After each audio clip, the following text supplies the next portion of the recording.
welcome to the Monday Morning Marketing Podcast. I'm Esther. And I'm Melanie. And today we're talking about finding new customers online. Now, I do feel we've done this kind of to death, but we're looking at this at a different way today. Okay.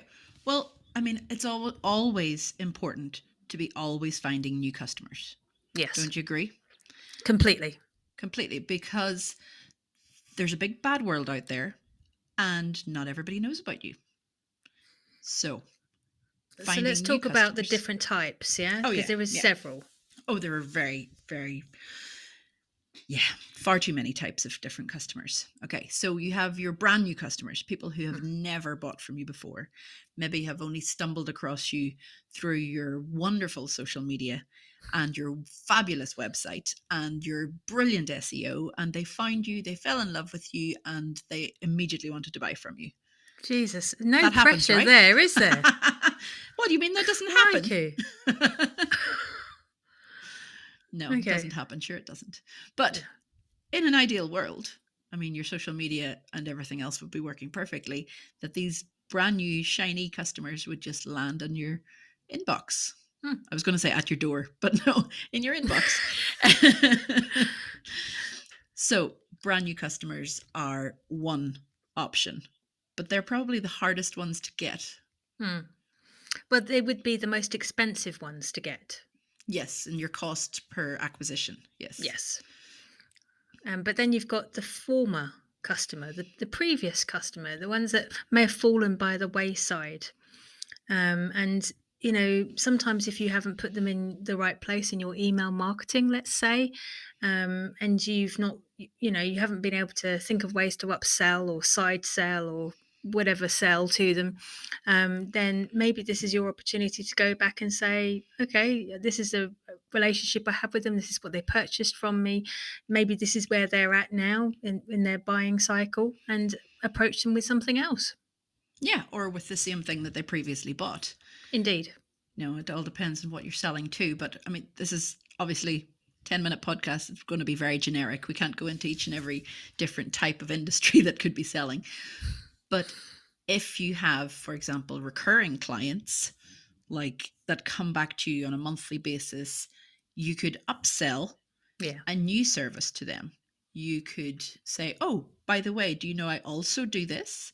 Or I also sell this product or service? And they might not know. Some people might have been your client for years, and then just a slip comment of, oh, I really need a new logo. And you're like, oh, we do that.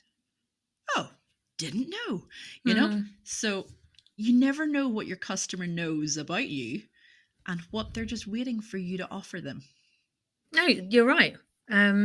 But there's different ways of getting those people. The hoped for way of getting a client is for them to pay the full crack when it comes to to your product or service, correct? Correct. But you could motivate some new or former customers with small and irregular discounts. That could be another motivation, another way of reaching a customer. Absolutely. Can you afford to do a discount? Absolutely. Or you could have a referral bonus. You see, right? So that your existing customer recommends you to somebody else and you give them a nice little bonus or a discount or a freebie for their troubles, for the fact that they went out of their way to say Melanie of Stomp Social Media is brilliant, or Esther of IPA Group is fantastic. These little things. And it could be sending them a box of chocolates. It could be giving them 10% off. It's up to you what you give them as this referral bonus. Absolutely. People do affiliate marketing as well. That could be another way of gaining new clients.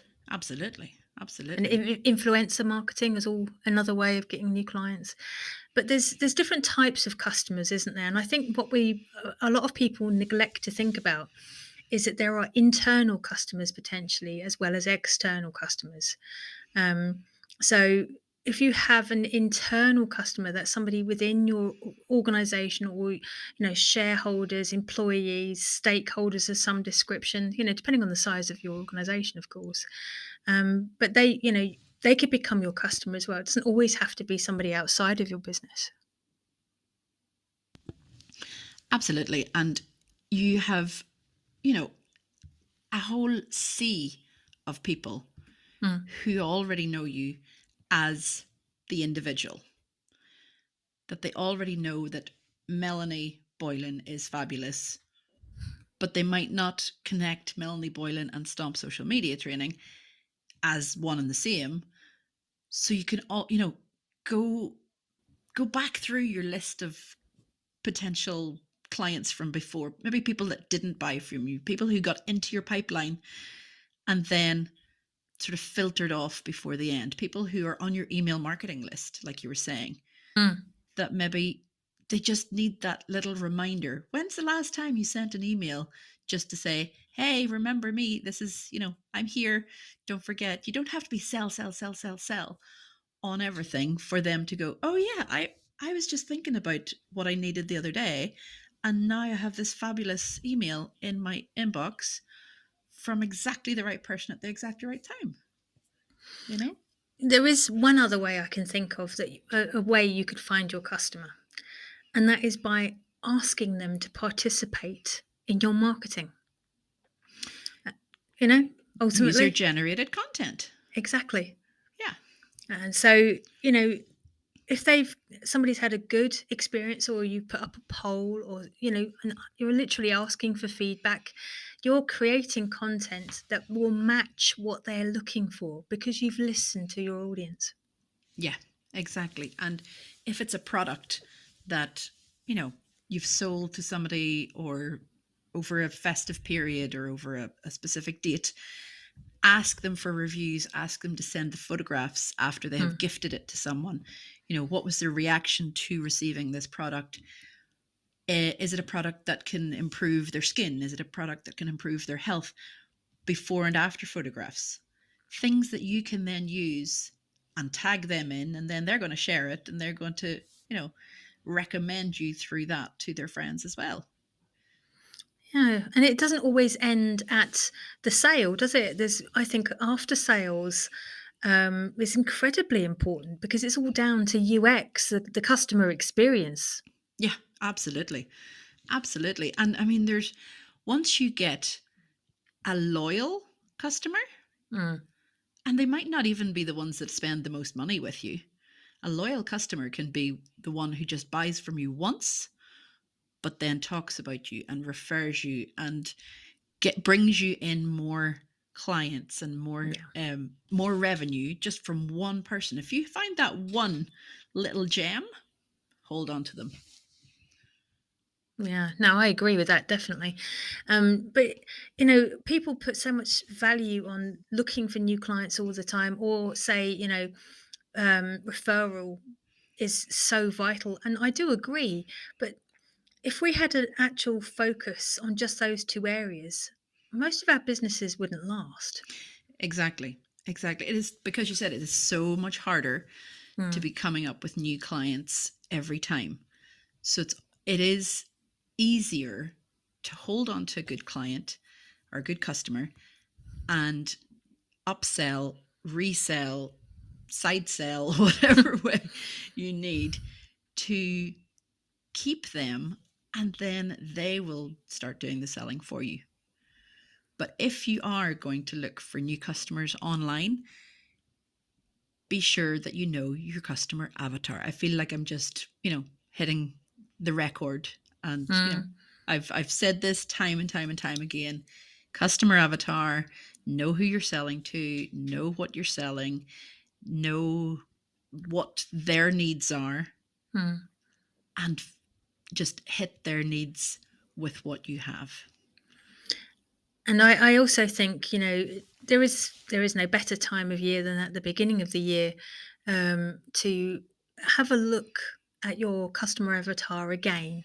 There's Hmm. no harm in updating and changing it, none Yeah. at all. Check through your analytics, see, who has purchased from you more. Has the age range changed?